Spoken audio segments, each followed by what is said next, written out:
있습니다. 양력은 서양의 달력이라 그래서 양력이라고도 부르기도 하고 태양을 중심해서 날을 계산한 것이기 때문에 양력이라고도 부릅니다. 음력은 양력이 들어오기 전에 우리 조상들이 일찍부터 사용하던 달력인데 그것은 이제 달을 중심으로 해서 날을 계산한 것이 음력입니다. 우리는 양력, 음력 같이 쓰고 있습니다. 그러나 교회에는 교회에서만 쓰는 달력이 있습니다. 그걸 일컬어서 교회력이라 그렇게 우리가 부릅니다. 교회에서 사용하는 달력은 예수님의 생애를 1년 단위로 해서 그 예수님의 발자취를 묵상하며 따라가도록 만들어져 있는 것이 교회의 달력입니다.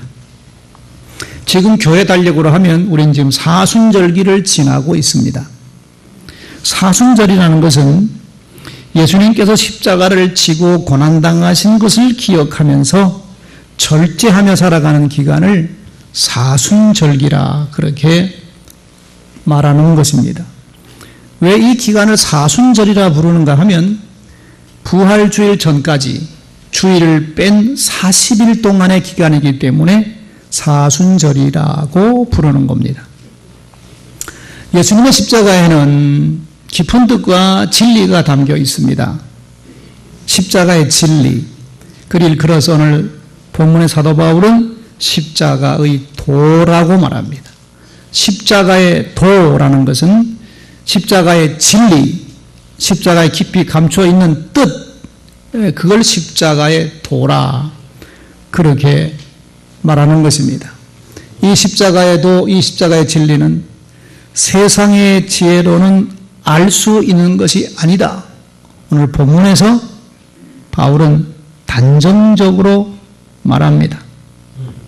21절에 보면 하나님의 지혜에 있어서는 이 세상이 자기 지혜로 하나님을 알지 못한다. 그래서 하나님께서는 전도에 미련한 것으로 믿는 자들을 구원하시기를 기뻐하셨다. 그렇게 기록하고 있습니다. 이 십자가의 진리는 세상의 지혜로는 알 수가 없다는 겁니다. 십자가 진리는 공부를 많이 한다고 해서 아는 것이 아니라는 것입니다. 공부 많이 해서 십자가를 안다고 그러면 공부 많이 한 사람들이 아마 석박사들이 전부 예수를 믿을 터인데 그들이 다 예수를 믿느냐 하면 그렇지 않다는 것입니다. 이 세상 지혜로는 이 십자가의 진리를 깨달을 수가 없다. 그럼 누가 깨닫느냐? 하나님의 특별한 은혜를 받은 사람, 하나님의 지혜를 얻은 사람만이 깨달을 수 있다는 것입니다. 여러분 유명한 영화인 벤허라는 영화가 있지 않습니까? 벤허. 유명한 영화입니다. 아주 고전 영화 중에 하나입니다만 그 영화 주인공은 벤허라는 사람입니다. 그 이야기의 스토리는 이렇습니다. 이 주인공인 벤허는 전통을 소중히 여기는 유대인입니다. 그래서 이 벤허는 아주 유대교 자신들의 전통을 아주 중요하게 여기고 열심히 지키고 살던 사람입니다. 근데 이 사람이 어느 날 큰 실수를 해서 죄를 짓습니다. 그래서 노예가 됩니다. 노예. 뿐만 아니라 친구들로부터 배신당하고 설상가상으로 그 어머니까지 문둥병, 나병에 걸리면서 가정이 파탄나고 인생도 순식간에 무너져 버립니다. 상황이 이렇게 되자 증오심에 불타서 벤허는 복수의 칼을 갑니다.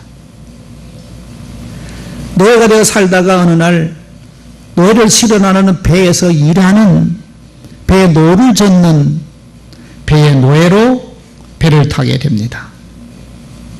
너무나 고된 노예 생활 때문에 지쳐 쓰러지고 있는 어느 날 예수님께서 다가오셔서 물을 떠다 마시게 해줍니다. 벤허는 자신에게 물을 떠준 그 사람이 누군지 알지 못하고 그냥 너무나 목이 말라서 지쳐 있어서 물을 받아 마십니다. 그런 중에 어느 날 배가 사고로 침몰하게 되고 배 밑창에서 노려졌던 이 베너는 로마 호민관을 구출해냅니다. 그 공로로 노예인 베너는 호민관의 양아들로 입적이 됩니다. 그래서 노예로 살던 사람이 이제 자유인이 되는 겁니다. 그래서 고향으로 다시 돌아옵니다. 고향으로 돌아오자 베너는 배신한 친구들을 찾아다니면서 한 사람 한 사람씩 철저하게 복수합니다. 자기 칼에 찔려 죽어가는 친구들의 모습을 보면서 베너는 쾌감을 느꼈습니다. 나를 배신한 놈들 맛 좀 보라는 것이지. 그런데 어느 날 예수라는 사람이 십자가에 처형된다는 소식을 듣고 베너가 구경하러 나갑니다. 그런데 십자가를 지고 가는 그 예수라는 사람이 바로 자기가 쓰러져 있을 때 자기에게 물을 주던 그 사람이었습니다. 십자가를 지고 가는 예수가 자기가 지쳐 쓰러져 있을 때 자기에게 물을 떠준 바로 그 사람인 겁니다. 깜짝 놀랐습니다. 베너는. 그 고마운 마음이 마음에 들어서 십자가를 지고 가는 예수를 동행하면서 예수님이 힘들어 쓰러질 때, 자기가 힘들어 쓰러질 때 받아먹은 물을 생각하고 그 예수에게 물을 좀 떠주려고, 십자가를 지고 쓰러지는 그 예수에게 물을 좀 떠주려고 그러는데 로마 군인들이 못하게 제지를 합니다. 계속 따라가면서 물을 주려고 그럽니다.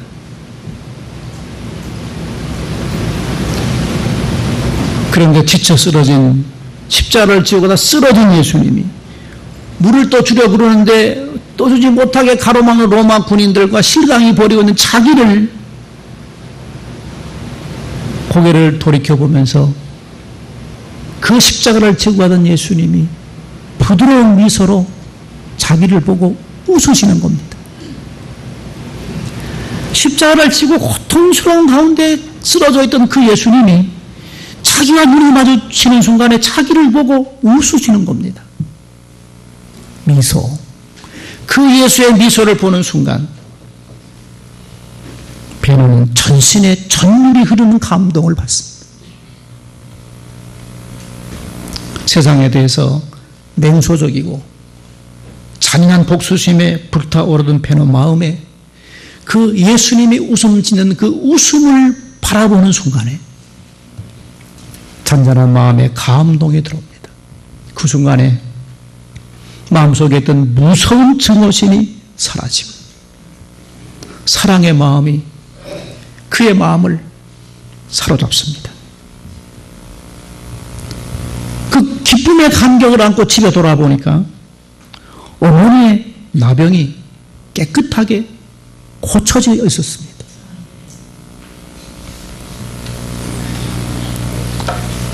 주의 은혜인 줄 아는 이 베너는 그다음부터 사람이 완전히 변화되었습니다.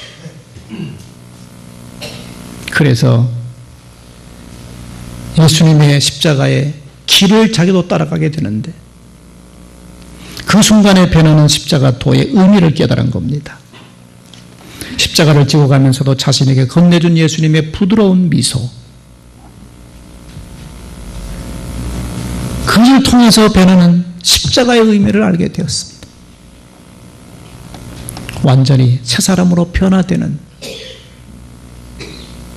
그런 이야기가 영화 베네라는 그 영화의 스토리입니다.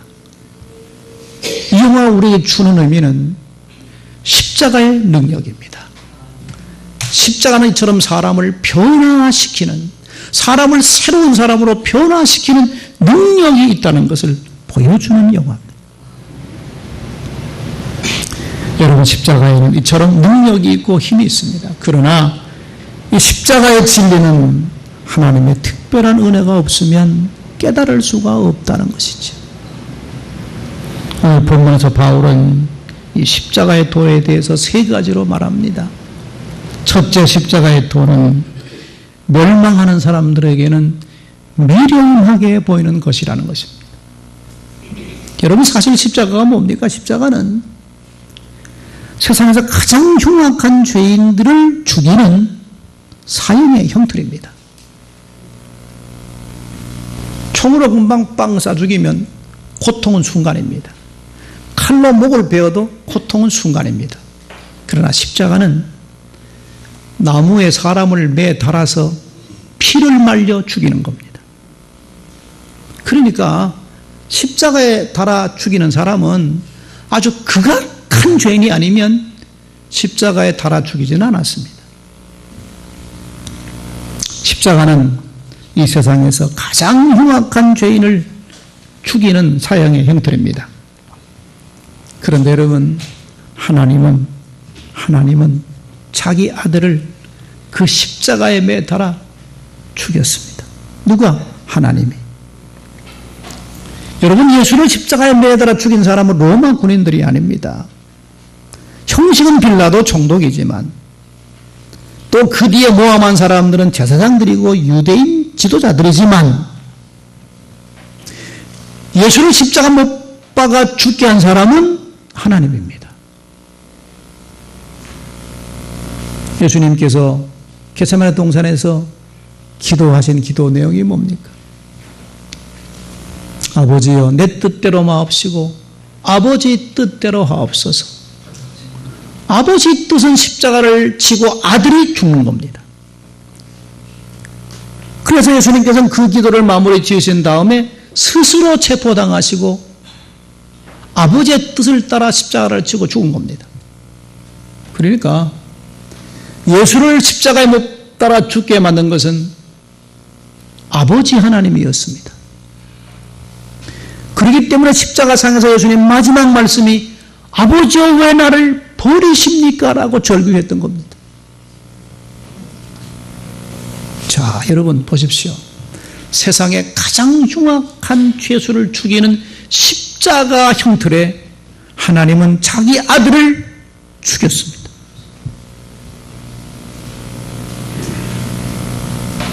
왜 그랬습니까? 왜 하나님은 자기의 하나밖에 없는 아들을 십자가에 죽인 겁니까? 하나님께서 스스로 우리의 죄 때문이지요. 여기서 죄라고 말하는 것은 행함의 죄만 아닙니다. 우리 마음속에 있는 마음의 죄, 하나님을 인정하지 않는 마음들, 이게 죄의 뿌리입니다. 죄를 가진 사람으로는 하나님을 만날 수도 없고 하나님을 볼 수도 없고 하나님 나라 갈 수도 없는 겁니다. 하나님의 형상 따라 지음받은 우리 인간들이 다 죽음을 향해 가는, 멸망의 길을 향해 가는 그 모습을 하나님이 차마 볼 수가 없어서 자기 아들을 인간의 몸을 입고 이 땅에 보내서 십자가에 죽게 만든 겁니다. 자기 아들을 가장 흉악한 죄수로 만들고 하나님이 죽인 겁니다. 그리고 하나님께서 말씀하십니다. 누구든지 십자가를 지고 죽은 내 아들 예수를 믿기만 하면 어떤 죄를 지었든지 용서해 주겠다. 구원의 길을 열어주신 것입니다. 이것이 십자가의 도입니다. 이것이 십자가에 담긴 깊은 뜻이고 진리입니다. 그래서 이런 십자가 깊은 의미를 깨달은 사람은 일생 십자가 아래에서 주를 위해서 희생하고 헌신하는 삶을 살아갑니다. 그러나 이런 깊은 뜻을 깨닫지 못하는 사람은 이 십자가라는 것은 미련하고 수치스러운 것이라고 생각합니다. 그래서 십자가에 못 박았던 로마 군인들은 십자가 밑에서 뭘 했습니까? 예수님의 옷을 서로 나눠 가지기 위해서 제비 뽑는 일에 정신이 없었습니다. 십자가의 의미를 모르는 수많은 구경꾼들은 십자가에 죽어가는 예수를 그냥 바라만 보았습니다. 구경만 한 겁니다. 재미있는 구경이거든요. 유대 지도자들도 마찬가지였습니다. 자기들을 향하여 비판의 강도를 높이며 선동하던 예수를 다행히 비리가 빌라도를 설득해서 십자가에 매달아 죽였으니 이제 장애물이 하나 없어진 겁니다. 그날 밤에 저들은 발 뻗고 잠을 잤습니다. 여러분, 오늘날은 어떻습니까? 십자가를 목에 달고 다니는 사람 중에 단순히 십자가를 액세서리로 생각하고 달고 다니는 사람들이 많습니다. 그냥 십자가가 하나의 장식입니다. 그래서 버리기도 하고 십자가를 잊어버리기도 하고 쉽게 떠나기도 하는 겁니다.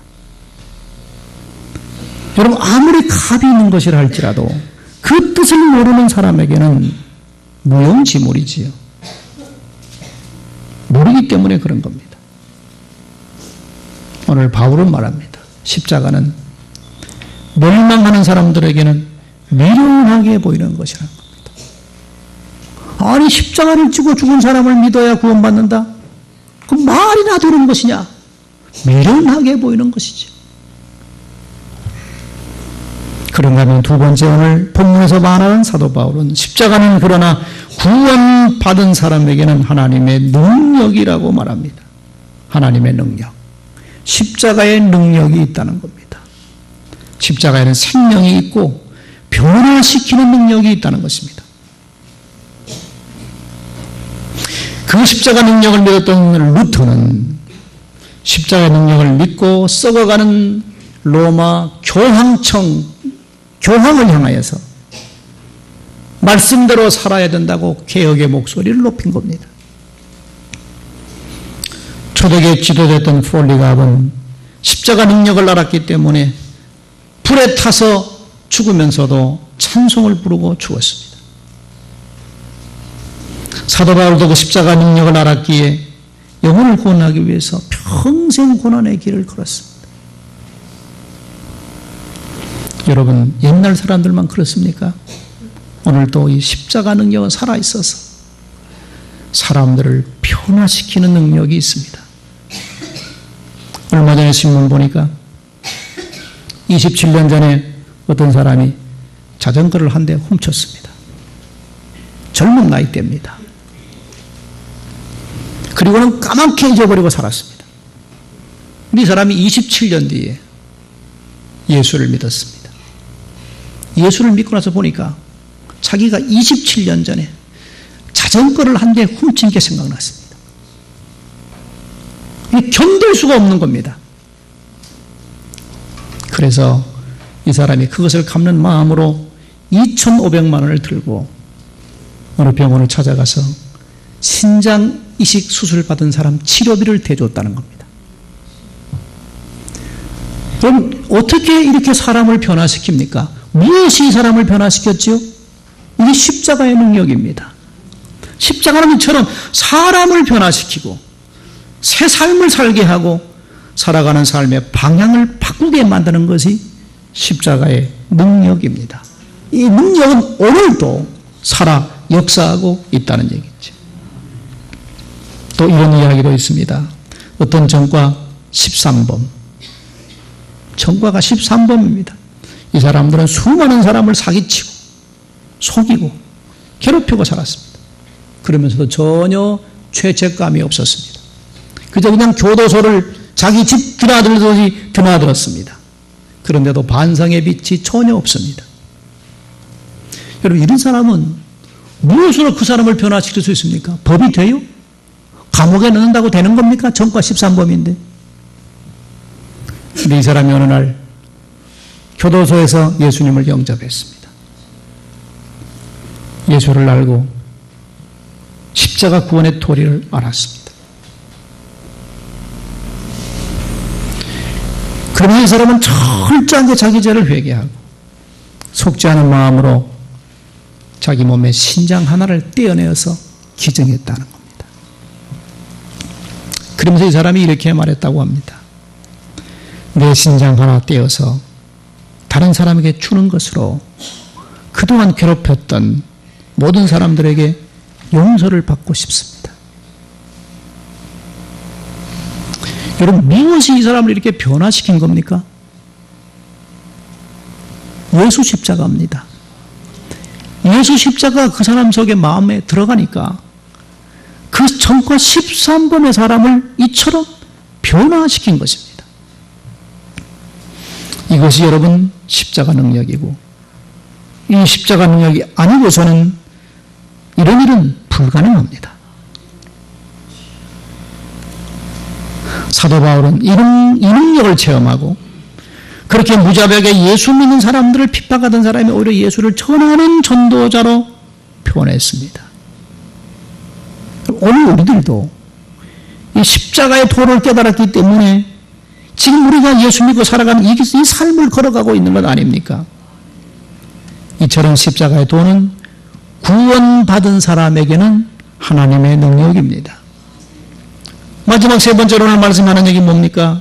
이 십자가 뜻을 깨달은 사람들은 모두가 다 변변치 못한 사람들이라고 말합니다.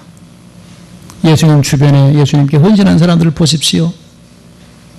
변변한 사람이 있습니까? 비천한 사람입니다. 요즘 우리 수요일 날 마태복음을 배우고 있는데 12제자를 보지 않았습니까? 12제자. 거기 많이 배운 사람이 어디 있습니까? 돈 많은 사람이 어디 있습니까? 전부 다 대부분 갈릴리 호수에서 고기 잡던 어부들입니다. 예루살렘 사람들이 보기에는 무식한 사람들입니다.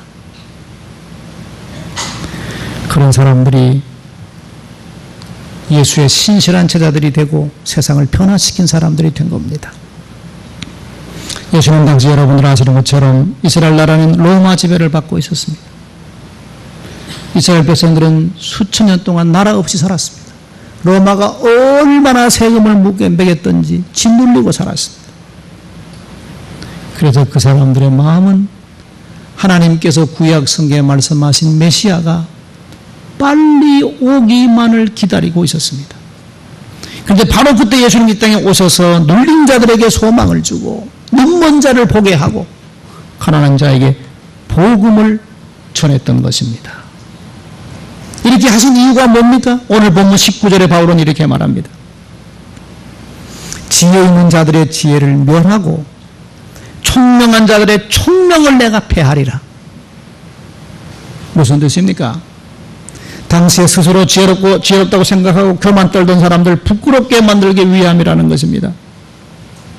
예수님은 그래서 비천한 사람들을 불러도 제자로 삼으시고 그들과 함께 하나님의 나라를 확장시켜 나간 겁니다. 여러분, 이건 오늘도 마찬가지입니다. 오늘도 주님은 어떤 사람을 불러 쓰십니까? 많이 배운 사람입니까? 세상적으로 지식 많이 얻은 사람입니까? 돈 많은 사람입니까? 오늘도 하나님이 들어 쓰시는 사람은 약함이 있는 사람들입니다. 뭔가 좀 모자란 듯한 사람들입니다. 그들을 불러서 그들을 통해서 복음을 전하고 있는 겁니다. 이것이 우리의 생각으로는 잘 이해가 되지 않습니다. 그러나 하나님은 완전한 사람을 통해서 역사하는 것이 아니라 불완전한 사람, 뭔가 좀 모자라는 사람, 뭔가 좀 약점이 있는 사람, 그런 사람을 통해서 기적을 낳고 하나님의 역사를 일으킵니다. 비슷한 예가 될지 모르겠습니다만 여러분, 골프공을 보면요, 이전에는 골프공이 맨질맨질했습니다. 그러나 지금의 골프공은 모두가 다 올록볼록하게 홈이 파여 있습니다. 왜 이렇게 만든 겁니까? 매끄러운 공으로 만들면 아무리 힘껏 때려봐야 골프공이 120m 이상 나가지 않습니다. 그러나 공 표면이 올록볼록하게 있기 때문에 공기 저항을 적게 받아서 치면 배 이상 날아간다는 겁니다. 그러니까 올록볼록하게 푹푹 파인 그 홈이 2배 효과를 주는 겁니다. 오늘 하나님은 그런 사람을 들었습니다. 매끈한 사람이 아닙니다. 뭔가 파져 있는 사람들, 마음에 상처가 있는 사람들, 문제가 있는 사람들, 그런 사람을 하나님은 부르셔서 그들을 통해서 기적을 베푸시고 그들을 온전하게 함으로 인해서 하나님의 살아계심의 능력을 드러내고 있는 겁니다. 세계적인 부사였던 무디 목사님, 이 사람 초등학교도 제대로 못 나온 사람입니다. 학교 다닐 때 아이들이 공부를 못한다고 놀러대고 같이 놀아주지도 않았습니다. 요즘 말하면 왕따입니다. 왕따. 생긴 것도 그렇고 모두가 늘 혼자였습니다. 혼자 뭘 합니까? 할 게 없잖아요. 기도하는 것밖에 할 게 없었습니다. 우리 목사는 친구들이 다 따돌리니까 혼자서 기도하는 습관을 어릴 때부터 가졌습니다. 결국 이것이 나중에 그를 유명한 부흥사로 만든 겁니다. 이런 비유가 있습니다. 새는 몸통이 대부분 작잖아요. 몸통에 비해서 날개는 굉장히 큽니다. 나르는 새들을 보면. 어떤 새가 날개가 너무 무거워서 하나님께 이런 항의를 했다는 겁니다. 하나님, 왜 우리 새들에게는 이렇게 무거운 날개를 2개씩이나 붙여준 겁니까? 항의를 했대요. 그랬더니만 하나님의 대답입니다. 이놈들아, 너희들이 하늘을 그렇게 날 수 있는 건 그 무거운 날개 덕분이야. 여러분, 이 이야기를 우리가 읽으면서 무슨 생각합니까? 우리도 때때로 무거운 짐 때문에, 내게 있는 무거운 짐 때문에 힘들어 죽겠다고 하나님 앞에 기도할 때가 많잖아요. 그런데 사실은 그 무거운 짐 때문에 기도하면서 하나님 만나게 되고, 무거운 짐 때문에 기도하게 되고, 무거운 짐 때문에 십자가 의미를 새롭게 깨닫게 되는 겁니다. 십자가는 가장 흉악한 죄인을 죽이는 사형 형틀이었습니다. 그래서 로마 정부는 로마 시민이 아무리 흉악한 죄를 지어도 절대로 십자가에서는 죽이지 않았다는 겁니다. 로마 시민인 사람은 아무리 죄를 지어도 십자가에 결코 죽이진 않았습니다. 자, 그런데 하나님은 자기 아들을 이 땅에 보내서 자기 아들을 십자가에 매달아 죽였습니다. 그리고 십자가를 구원의 다리로 만들어 놓으신 것입니다. 이 십자가 깊은 뜻, 이걸 바울은 말하기를 십자가의 도라고 말합니다. 이 도는 유대인들에게는, 기적을 바라보고 있는 유대인들에게는 꺼리끼는 것이고 이방인들에게는 미련하게 보인다는 겁니다. 그러나 십자가의 도는 하나님의 능력이라고 말합니다.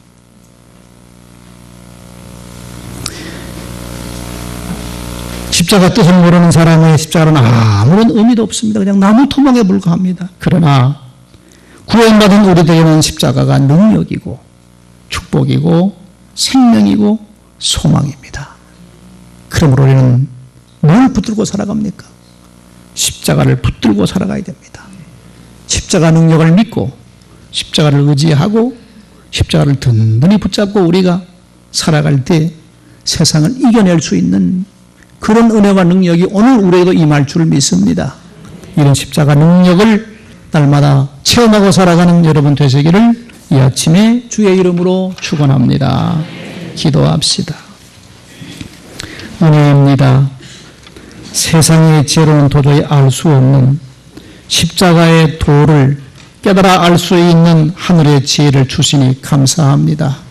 우리 모두 이 지혜를 얻고 살아가는 사람입니다. 십자가의 도를 가슴 깊이 묻고 십자가의 능력을 날마다 체험하며 살아가는 우리의 삶이 되게 해 주옵소서. 예수님 이름으로 기도드립니다. 아멘.